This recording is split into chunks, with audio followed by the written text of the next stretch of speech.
Revelation 22:18. For I testify unto every man that heareth the word of the prophecy of this book. If any man shall add unto these things, God shall add unto him the plagues that are written in this book. And if any man shall take away from the words of the book of this prophecy, God shall take away his part out of the book of life and out of the holy city and from the things which are written in this book. So if we are adding to the Bible more than what it is saying, God is going to add the plagues on us because we are disrespecting his word and we're adding our own thoughts to it. Same as if we take away from his words, we will be taken away from the book of life. So we need to be very careful on what we are doing with this book and with the words in this book. And this leads us to a very important question. What Bible should I read? We're not going to go long into this study because this is a very broad topic, and there's many very good videos that Amazing Discoveries has on these topics, Battle of the Bibles, Changing the Word, and then we have many good books in the store about this very topic. But I want to touch on it because how can we apply proper hermeneutic principles if we're not even sure which Bible or in which book to apply them to? This is, now if you don't know the history of the Bibles, I will just briefly give it. The King James Version is what's called the received text. And then most of the other versions are from different manuscripts. And those manuscripts were then taken and translated. And one of the men that did this for a lot of the newer translations, his name was Hort. Wescott and Hort were two gentlemen that did most of the new versions, the NIV, the RSV, and a lot of these versions. So this is Hort speaking. Have you read Darwin? How I should like to talk with you about it. In spite of difficulties, I am inclined to think it unanswerable. In any case, it is a treat to read such a book. So he's talking about Charles Darwin's book. And this is apparently a Christian who is doing our Bible interpretation, who's translating the word and giving it to us to read, but he's enjoying atheist documents. This is just a slide showing some of the changes in the different translations. The New American Standard has 909 changes from the original text. The New Word has 788. The NIV has 695. The Good News has 614. The Douay, which is the Catholic Bible, has 421. And the Old Jehovah's Witness Bible has 120. So these are changes where they don't match the original manuscripts. And I would like to show you some of these changes. We'll just go through a few examples. Isaiah 53 verse 7 says, He was oppressed and he was afflicted, yet he opened not his mouth. And then verse 12, and he was numbered with the transgressors. So this was a prophecy in Isaiah. NIV, Mark 15, verse 3. The chief priests accused him of many things. Then verse 27 and 28, they crucified two robbers with him, one on his right and one on his left, and 28 is just gone from the text. RSV, the chief priest accused of many things. And with him they crucified two bandits, one on his right and one on his left, and verse 28 is just missing. JW, but the chief priest proceeded to accuse him of many things.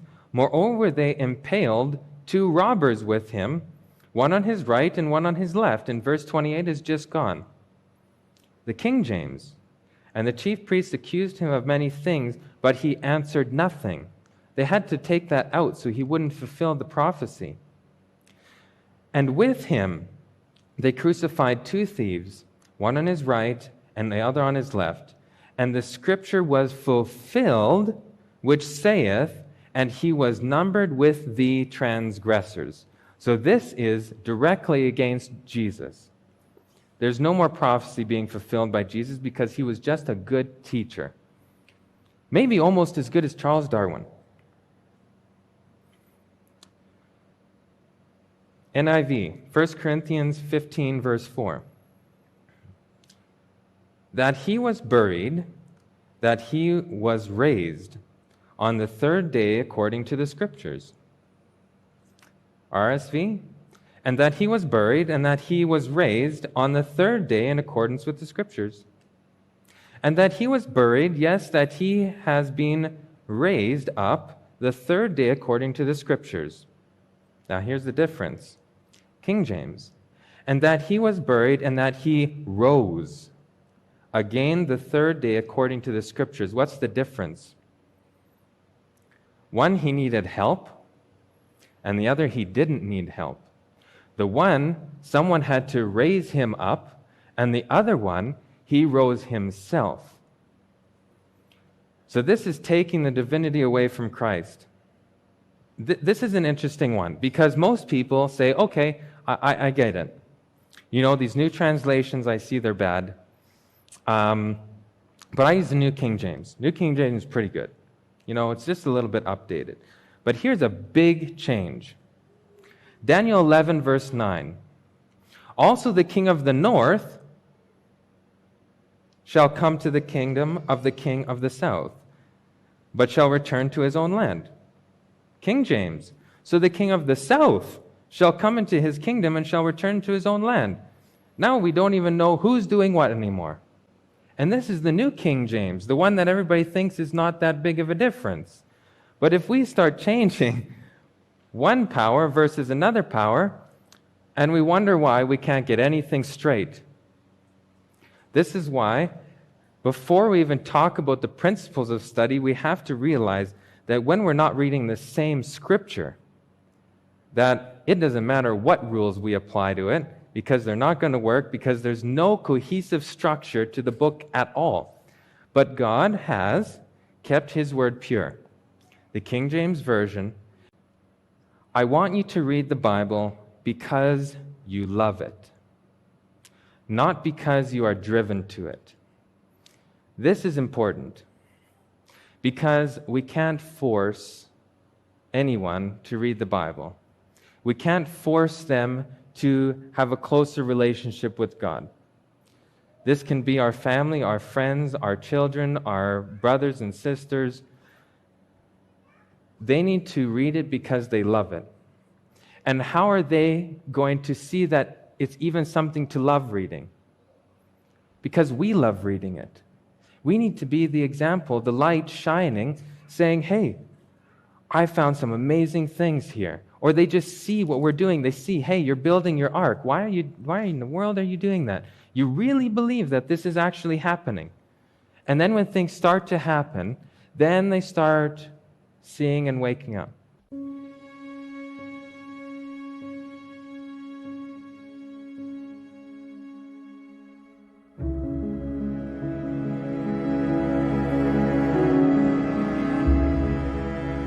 So what is our truth now? Is it a new truth, or is it the truth that we have been given since 1842, 43, and 44? It hasn't changed. It's the same truth. Does the Bible change? It doesn't change.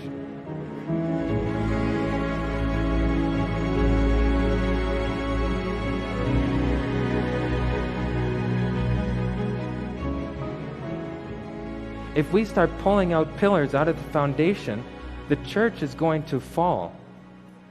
But fortunately, we're told that the church will never fall, and that these jewels are going to be put back in the casket.